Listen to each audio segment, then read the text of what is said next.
नमस्कार बच्चों, कैसे हो आप? आशा करता हूँ आप सही होंगे। आइए देखते हैं शिक्षा निदेशालय राष्ट्रीय राजधानी क्षेत्र दिल्ली की हिंदी की कक्षा 10 की वर्कशीट नंबर 50। तिथि है 2 नवंबर 2020। ठीक है बेटा। तो आज की जो वर्कशीट है हिंदी की, उसमें जो उपविषय है वो है उत्साह। उत्साह पुनरावर्ती कार्य। आप पहले मैं आपको ये कार्य करवा चुका हूँ, उत्साह कविता के बारे में आपको बता चुका हूँ, इसकी व्याख्या भी आपको समझा चुका हूँ और डिपार्टमेंट के द्वारा भी आपको इसके बारे में बताया जा चुका है पहले भी। तो अब आपका पुनरावृत्ति कार्य शुरू हो चुका है। आइए देखते हैं इस वर्कशीट में जो लेखक है वो क्या कहना चाहता है। बच्चों, आज आपने पिछले कार्यपत्रों में सीबीएसई के पाठ्यक्रम में शामिल क्षितिज भाग के पाठों पर आधारित कार्यपत्रों का अध्ययन किया है, उन्हें समझने का प्रयास किया हो। पुनरावृत्ति हेतु सूर्यकांत त्रिपाठी निराला रचित उत्साह कविता के अभ्यास कार्य के महत्वपूर्ण प्रश्नों के उत्तर लिखिए। यानी इस वर्कशीट को पढ़ने के बाद जो इसमें प्रश्न पूछे गए हैं उनका उत्तर आपको देना है। तो बेटा ये पहले पढ़ चुके हैं, फिर भी चलो आज एक बार और दोबारा से देखते हैं कविता उत्साह है क्या कहना चाहती है। तो सबसे पहले आपको ये पता होना चाहिए जो कविता ये उत्साह है, जो इसके लेखक है वो है सूर्यकांत त्रिपाठी निराला। कई बार एग्ज़ाम में जब कविता का भावार्थ पूछा जाता है तो उसमें कुछ प्रश्न होते हैं कि कविता का नाम क्या है और उसके लेखक का नाम क्या है। तो कविता का नाम है उत्साह और जो इसके कवि है, जो उसका कवि है उसका नाम है सूर्यकांत त्रिपाठी निराला। तो बेटा यहाँ पर जो उत्साह का मतलब है वो है खुशी। खुशी, ये ध्यान रखना बेटा जो मैं लिख रहा हूँ। खुशी, उमंग, क्रांति। ये एक मार्क्स में आपका पूछा जाता है कि जो कविता में उत्साह है उसका अर्थ क्या है। तो कविता में जो उत्साह है उसका अर्थ है खुशी, उमंग, क्रांति। इस कविता के माध्यम से कवि बादलों के बारे में, बादलों को में क्रांति के लिए आह्वान करने के लिए कहता है कि उनसे ये क्या कहता है वो आइए हम देखते हैं। बादल, एक मिनट, बादल गरजो। कवि बादलों को संबोधित करते हुए कहता है, हे बादल, तुम तुम जोर से पूरी उमंग के साथ अपनी गर्जना के साथ बरसो या गरजो, अपनी गरजो। ठीक है बेटा। घेरे घेरे घोर गगन धराधर ओ। अब धराधर मीन्स होता है बादल। धराधर मीन्स क्या होता है बेटा? बादल। घेर घेर घोर गगन, इसके अंदर जो है अनुप्रास अलंकार है। गगन मीन्स आसमान। कवि यहाँ कह रहा है कि बादलों से तुम सारे आकाश को एक साथ मिलकर घेर लो, उस पर अपना अधिकार कर लो। ठीक है बेटा।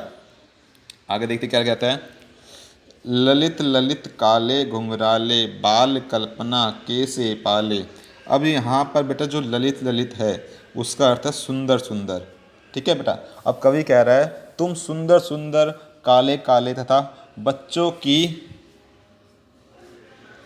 की कल्पनाओं के समान हो, तुम चंचल हो। ठीक है बेटा। अब कवि ने यहाँ पर तुलना की गई है किससे? बच्चों से की गई है, बादलों की। ठीक है बेटा। आगे देखते हैं। विद्युत छवि उर में कवि नवजीवन वाले। अब कवि यहाँ पे कह रहा है विद्युत छवि, उर मीन्स होता है हृदय, उर मीन्स हृदय, यानी तुम्हारे हृदय में बिजली के समान सुंदरता छिपी हुई है। कवि नवजीवन वाले, तुम सभी को नया जीवन प्रदान करने वाले हो। ठीक है बेटा। आगे देखते क्या कहता कवि। वज्र छिपा, वज्र मीन्स कठोर भी होता है, पहाड़ भी होता है, यानी तुम्हारे अंदर कठोरता छुपी हुई है। उसी तरह से तुम बेटा नूतन कविता फिर भर दो, यानी तुम इतने उत्साह से गरजो, इतने उत्साह से या उतनी क्रांति से भर दो कि नई कविता में फिर से प्राणों का संचार हो जाए। ठीक है। आगे देखते हैं। बादल गरजो। ठीक है। विकल विकल उन्मन थे उन्मन। अब कवि कहता है बादल से, कहता है इतने जोर से गरजो कि जिनका मन विकल विकल उन्मन थे। कब काफ़ी जो लोग हैं, जीव जंतु हो गए, वनस्पति हो गई, पेड़ पौधे हो गए, ये सभी दुखी थे, इनका मन कहीं पर भी टिक नहीं रहा था। ठीक है। तो तुम ऐसे बरसो। आगे देखते हैं। विश्व के निदाद के सकल जन, निदाद का मतलब होता है गर्मी, निदाद का मतलब क्या होता है बेटा यहाँ पर गर्मी, यानी विश्व के निदाद के सकल जन, विश्व के सकल जन मतलब विश्व, सकल में सब होता है, सकल में सब, सब सारे लोग जो गर्मी से परेशान थे। ठीक है बेटा। आए अज्ञात दिशा से अनंत के घन, तुम अज्ञात दिशा से आए हुए हो, अनंत के घन हो, ठीक है, जिसका तुम आधार हो। तप्त धरा जल से फिर, तप्त मीन्स होता है गर्म, धरा मीन्स धरती, जो धरती है वो भीषण गर्मी से जल रही है, तुम उसको अपने जल से शीतल कर दो।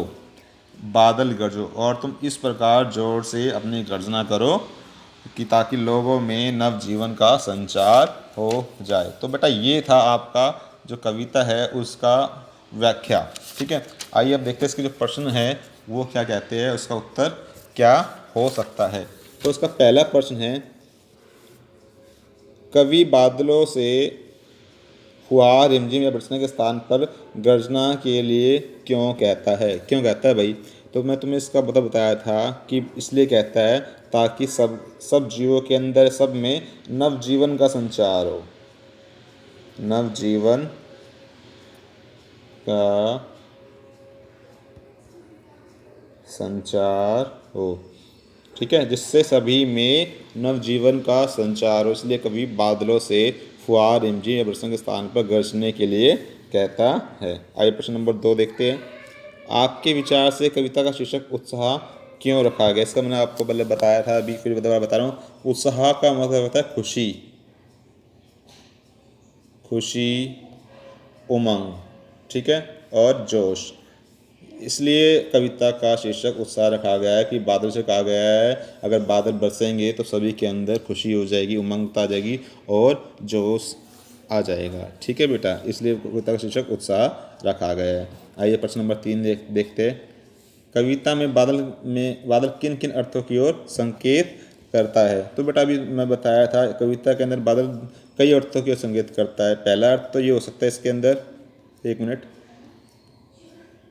पहला अर्थ तो ये सकता है कि कविता में बादल जीव जंतु, चर अचर और जो लोग पीड़ित है, गर्मी से पीड़ित है, उनकी इच्छाओं की ओर, इच्छाओं को पूरी करने की ओर संकेत करता है। पहला अर्थ तो इसका ये हो गया। दूसरा अर्थ ये हो सकता है कि इसमें लिखा था नवजीवन वाले, ठीक है, कि जो बादल है दूसरों के अंदर नवजीवन ला सकते हैं, ऐसा अंकुर ला सकते हैं। और तीसरा है बादल गरजो, गरजने के लिए कहा गया है, यानी क्रांति के लिए, समाज में बदलाव के लिए कहा गया है। ठीक है बेटा, तो ये कविता इसमें इसका प्रश्न नंबर 4 का उत्तर हुआ, 3 का उत्तर हुआ, सॉरी। अब प्रश्न नंबर 4 देखते हैं। भाव स्पष्ट कीजिए। विकल, विकल उन्मन थे, उन्मन यानी गर्मी के कारण विकल, किसी का कहीं भी मन नहीं लग रहा था, चाहे पेड़ पौधे हो, जीव जंतु हो, चाहे व्यक्ति या मनुष्य जो भी हो। विश्व के निदाद के सकल जन, निदाद मीन्स गर्मी, विश्व के सभी लोग गर्मी से पीड़ित थे।